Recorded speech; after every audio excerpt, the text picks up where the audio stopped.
Shalom saudara-saudara yang dikasihi oleh Tuhan, selamat hari Minggu. Tuhan Yesus memberkati kita semua. Kiranya hari Minggu ini kita semua diberkati oleh Tuhan. Nah, saya sudah minta saudara untuk membaca kitab Yesaya pasal yang ke-43 ayat yang pertama sampai ayat yang ke-7. Sebab hari ini kita sampai kepada Yesaya pasal 43 ayat yang pertama sampai ayat yang ke-7. Saya memberikan renungan kita pada hari ini yaitu bangsa yang dibedakan. Saya mengambilnya itu sesuai dengan apa yang sudah saya sampaikan di dalam Yesaya pasal yang ke-40 ayat yang ke-6 sampai 8 bahwa itu adalah bangsa yang dibedakan. Nah, saudara yang dikasihi oleh Tuhan, kitab Yesaya saya sudah sampaikan bahwa kitab Yesaya ini menjadi dibagi dua bagian. Pasal 1 sampai pasal 39, pasal 40 sampai 66, di mana tema kita bangkitlah menjadi teranglah itu ada di pasal yang ke-60 di bagian yang kedua ini. Nah, bagaimana kita bangkit? Bagaimana kita menjadi terang? Maka kita harus memahami betul-betul siapa diri kita. Nah, hari ini saya ingin sampaikan tentang renungan kita bangsa yang dibedakan. Yang lalu waktu kita membahas pasal yang ke-42 ayat 18 sampai ayat 25, saya memberi tema di situ hukum Tuhan itu adalah kehidupan.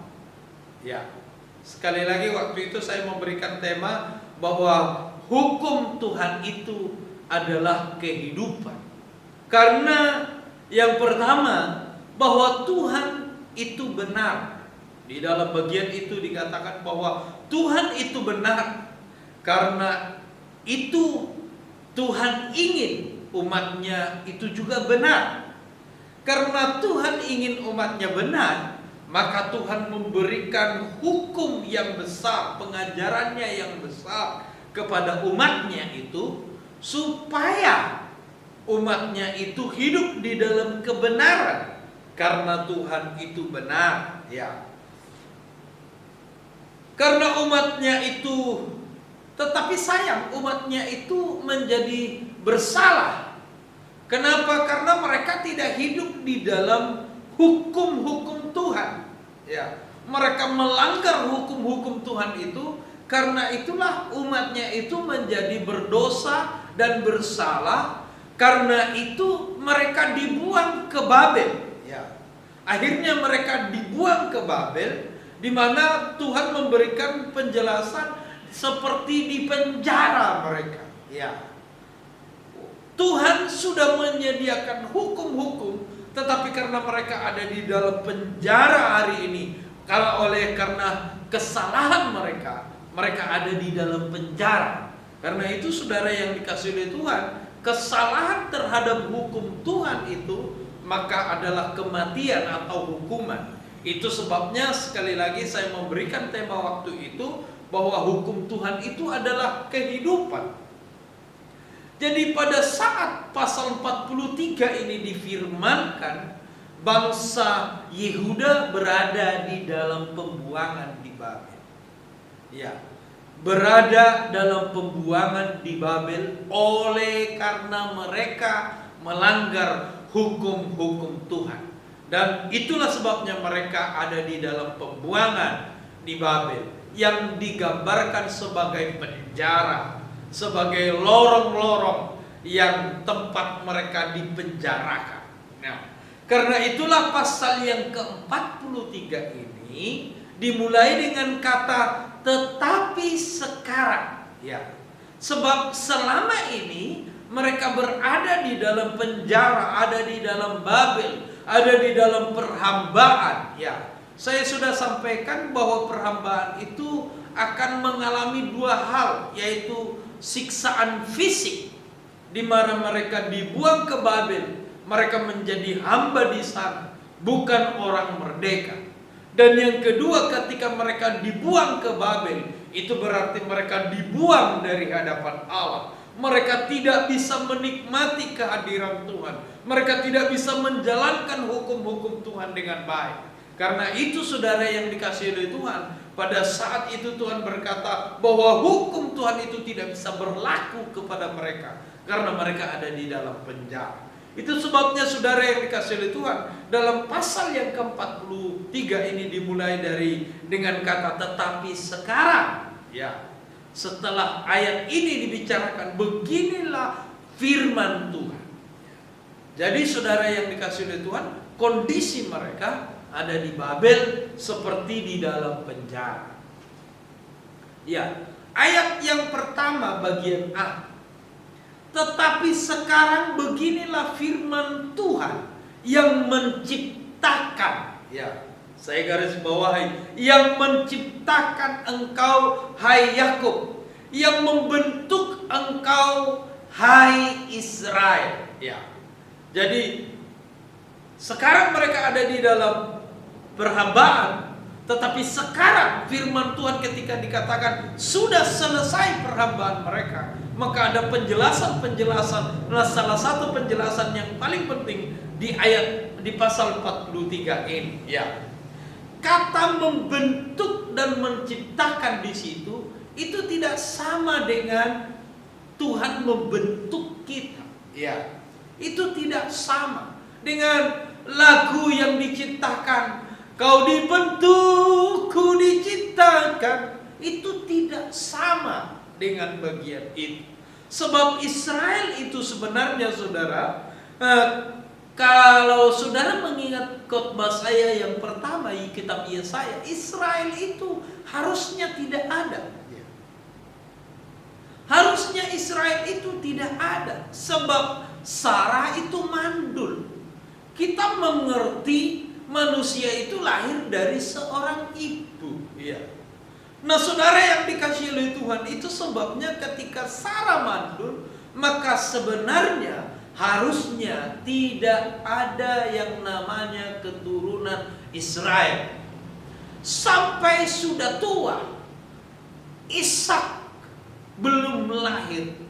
Itu sebabnya Sarah menjadi putus asa dan memberikan Hagar pembantunya menjadi tidur dengan Abraham, karena dia berpikir, ya sudahlah, lebih baik yang penting ada keturunan Abraham. Maka dia memberikan Hagar, ya, pembantunya. Kenapa saudara? Karena ketidakmungkinan lagi Sarah melahirkan. Dan kalau saudara mengingat apa yang saya sampaikan di kitab awal-awal kitab Yesaya, bahwa Abraham pun telah berdoa kepada Tuhan, Tuhan, sekiranya Tuhan mengizinkan Ismail itu hidup di hadapan-Mu. Saudara lihat bagaimana doanya Abraham menunjukkan bahwa tidak mungkin lagi ada yang namanya Ishak. Ya. Tetapi saudara, oleh karena kebaikan Tuhan, oleh kemurahan Tuhan, maka Tuhan memberikan keturunan itu. Itulah sebabnya kata menciptakan di sini itu sangat berbeda dengan, dan membentuk di sini itu sangat berbeda dengan membentuk kita.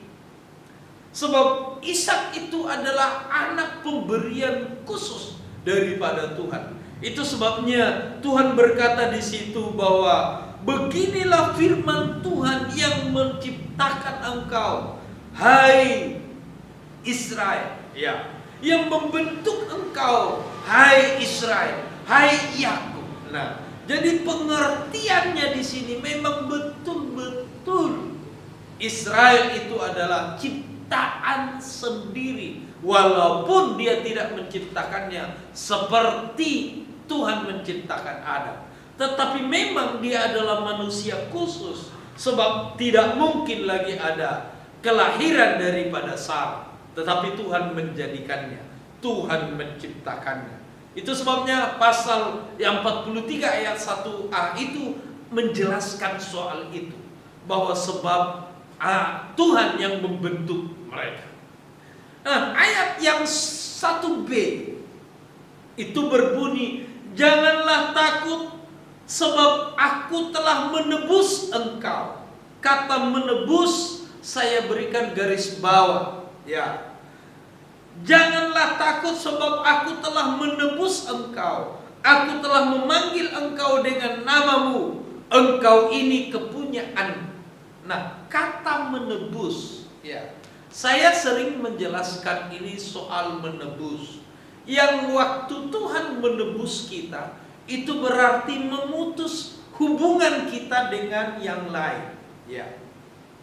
Jadi ketika Tuhan menebus kita, maka itu berarti hubungan kita dengan yang lain itu diputuskan. Putus hubungan. Dan sekarang hubungan kita hanyalah bersama-sama dengan Tuhan. Ya. Hubungan kita hanya ada dengan Tuhan. Yang lain itu telah putus hubungan. Sebab Tuhan telah membeli kita. Sebab Tuhan telah memutuskan ketika Dia membeli kita, menebus kita, maka Dia telah memutuskan hubungan kita dengan yang lain. Itu sebabnya saudara yang dikasihi oleh Tuhan, kalau saudara berhubungan dengan yang lain, maka menjadi salah terhadap Tuhan. Sebab Tuhan telah membeli kita. Kita ini adalah milik kepunyaannya. Kita ini adalah betul-betul kepunyaannya. Kita tidak ada lagi hak untuk berhubungan dengan yang lain. Sebab Tuhan telah memutuskan hubungan kita dengan mereka. Karena itulah kita ini adalah kepunyaan Tuhan. Saudara-saudara yang dikasihi oleh Tuhan. Jadi firman Tuhan, tetapi sekarang, ya, karena kita ini adalah milik Tuhan, kepunyaan Tuhan. Dialah yang membentuk kita, Dia yang menciptakan kita. Tetapi sekarang firman Tuhan berkata, jadi kata menebus itu berarti memutuskan hubungan kita dengan yang lain. Kalau kita berhubungan dengan yang lain, berarti Tuhan memandang kita bersalah. Tuhan menganggap kita melanggar. Sebab betul-betul kita adalah hambanya, doulos, dari sudut pandang kita. Kita adalah orang kepunyaannya Tuhan. Kita tidak berhak, ya. Kita tidak boleh. Kita tidak punya hak untuk berhubungan lagi dengan yang lain.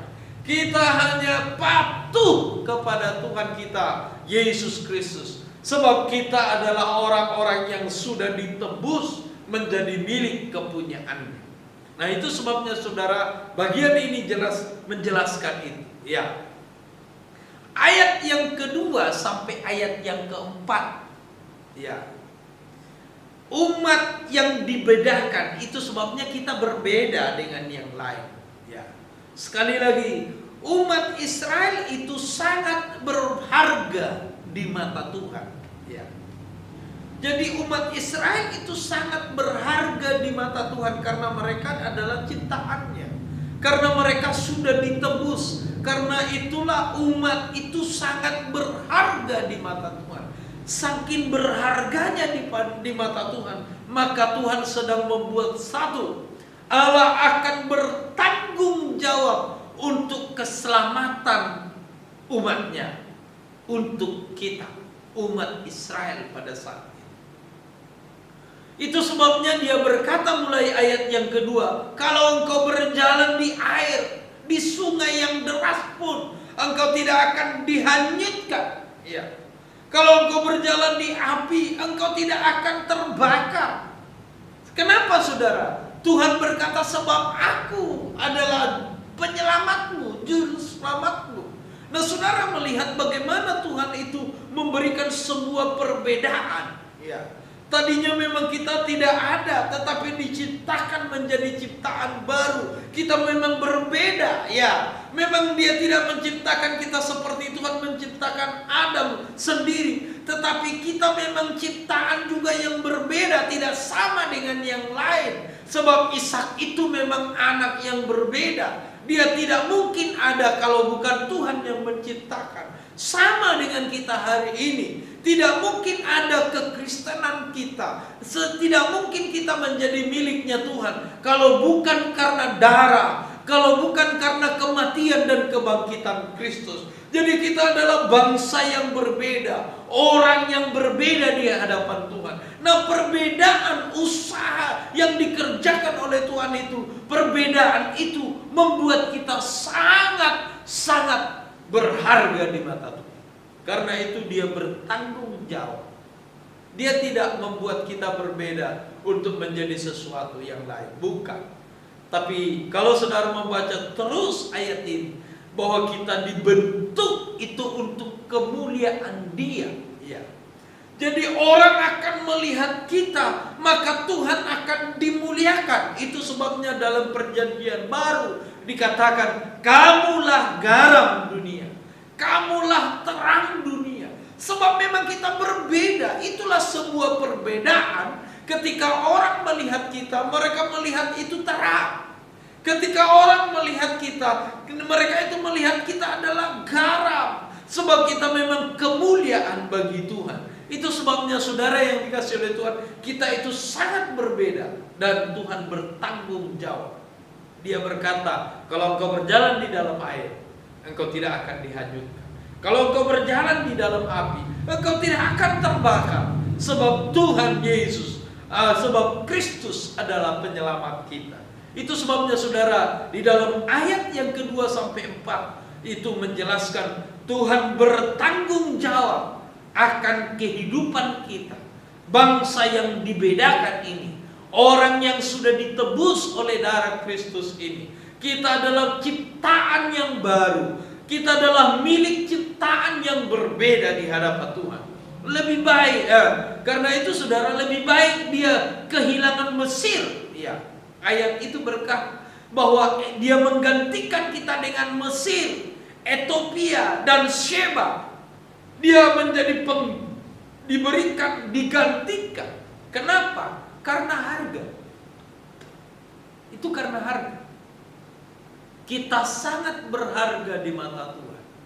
Itu sebabnya ketika menciptakan kita pun berbeda. Tidak sama seperti orang yang lain kita diciptakan. Ishak itu berbeda. Kalau orang yang lain, kalau ada menikah suami istri, kemudian melahirkan, sebab memang Tuhan sudah memberikan hak kepada manusia beranak cuculah, bertambah banyak. Tetapi Ishak bukan seperti itu, yang secara normalnya sudah tidak ada, tetapi dia adalah titipan.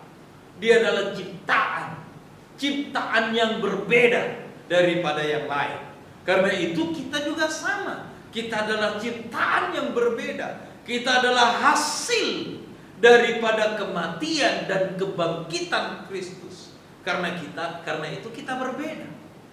Nah, di dalam perbedaan itu Tuhan juga memberikan perbedaan kepada kita. Bagaimana Dia mengawasi kita, mau bagaimana Dia menyelamatkan kita. Dan percayalah saudara yang dikasihi oleh Tuhan, kita tidak bisa mengusir corona ini seperti yang dilakukan oleh orang-orang yang lain.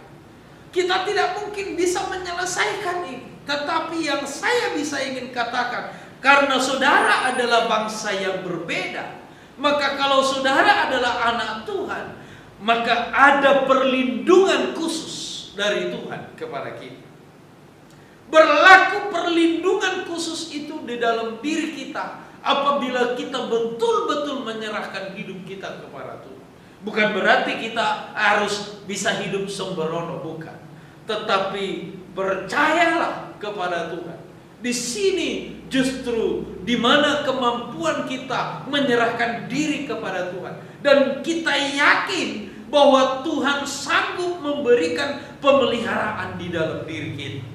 Ya, kalau toh ada yang terjadi, maka saya ingin berkata kepada saudara, kalau itu seizin Tuhan, ada yang Tuhan rencanakan. Tetapi yang kita mengerti saudara, karena kita adalah ciptaan baru, maka Tuhan bertanggung jawab dalam pemeliharaan hidup kita. Nah, karena itu saudara yang dikasihi oleh Tuhan, Dia sungguh-sungguh adalah Tuhan kita. Kita adalah orang yang berbeda di mata Tuhan. Kita berbeda dengan orang yang lain, sebab kita adalah ciptaan yang berbeda. Nama Tuhan dipuji dan dipermuliakan. Saudara yang dikasihi oleh Tuhan, Israel adalah bangsa yang dibedakan. Kita juga adalah bangsa yang dibedakan. Ayat yang kelima sampai ayat yang ketujuh, Allah akan menghimpun semua bangsa Israel dimanapun mereka dibuang. karena mereka sedang terbuang. Maka Tuhan berkata bahwa aku akan berkata, kembalikanlah, serahkanlah. Jadi itu Allah akan menghimpun. Itu menunjukkan bahwa tidak akan ada yang hilang. Ya.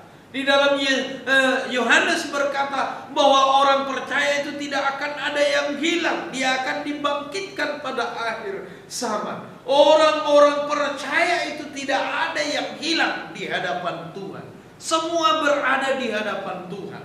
Sebab itu saudara yang dikasihi oleh Tuhan. Sebab bangsa itu memang diciptakan untuk kemuliaan Tuhan. Itu yang saya katakan tadi.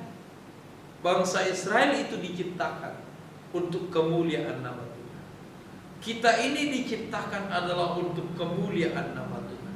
Karena itu kita adalah ciptaan yang berbeda.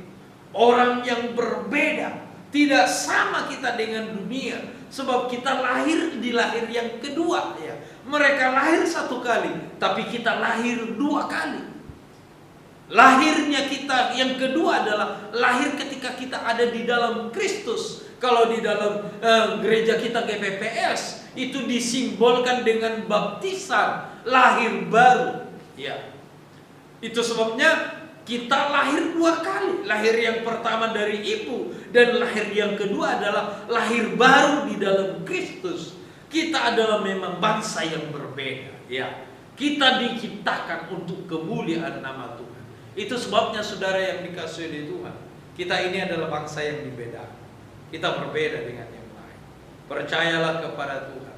Yesus berkata, itu kalau dulu mereka itu masuk di dalam pembuangan, tapi sudah selesai. Hari ini Tuhan berkata, jangan takut. Ya, karena Kristus adalah penyelamat kita. Jangan takut dengan masalah yang seperti ini. Bukan berarti dengan hidup sembrono, tidak. Tetapi percayalah, jangan takut karena percayalah Yesus adalah Tuhan yang melindungi kita, perlindungan kita. Amin. Mari kita tundukkan kepala dan kita berdoa. Bapa di surga, kami bersyukur buat firman-Mu pada hari ini. Sesungguhnya kami adalah bangsa yang Engkau bedakan. Kami tidak sama dengan dunia. Sebab kami telah lahir baru. Lahir di dalam Kristus.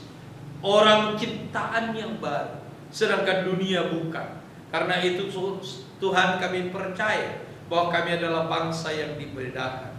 Firman-Mu berkata, kalau kami berjalan di dalam air kami tidak akan hanyut. Kalau kami berjalan di dalam api kami tidak akan kebakar. Dan kami percaya Indonesia, dunia bahkan sedang dalam wabah, berjalan di dalam wabah corona. Tapi kami percaya firman-Mu berkata, Engkau sanggup memberikan perlindungan kepada kami. Karena itu Tuhan Hamba berdoa kepadamu, berilah perlindungan kepada seluruh sidang jemaat-Mu, jemaat GPPS Tengger ini, kumpulan Lumban Raja, keluarga kami. Kami adalah orang-orang ciptaan baru di dalam Tuhan. Karena itu berilah kami perlindungan yang khusus. Dan kami yakin Tuhan Engkau sanggup melindungi kami dari wabah corona ini. Karena itu kami berdoa, jangan ada satupun dari seluruh sidang jemaat-Mu yang kena penyakit ini. Tuhan tolong. Kami berdoa buat bangsa dan negara kami Republik Indonesia. Tuhan memberkati, Tuhan menolong mereka untuk bisa menyelesaikan masalah ini. Memberkati bangsa kami dan wilayah kami Jawa Timur. Nama-Mu dipuji dan dipermuliakan. Terima kasih Tuhan Yesus. Hamba berdoa buat seluruh sidang jemaat-Mu. Tuhan memberkati suami istri, saling mengasihi, hormat terhadap pernikahan mereka, dan memberkati anak-anak mereka dan takut akan Tuhan. Memberkati usaha pekerjaan tangan mereka. Kami percaya Engkau sanggup membuka tingkap-tingkap langit untuk memberkati usaha pekerjaan tangan mereka di tengah-tengah masalah-masalah ekonomi yang sekarang. Terpujilah nama-Mu. Dalam nama Kristus Yesus kami sudah bersyukur dan berdoa. Sekarang arahkanlah hatimu kepada Tuhan.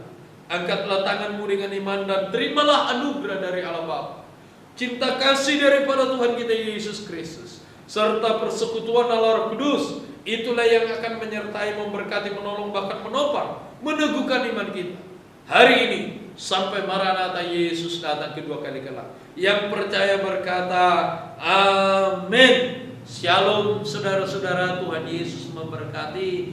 Jangan lupa di like dan di subscribe, di share kepada orang yang lain supaya semua diberkati oleh Tuhan. Shalom, amin.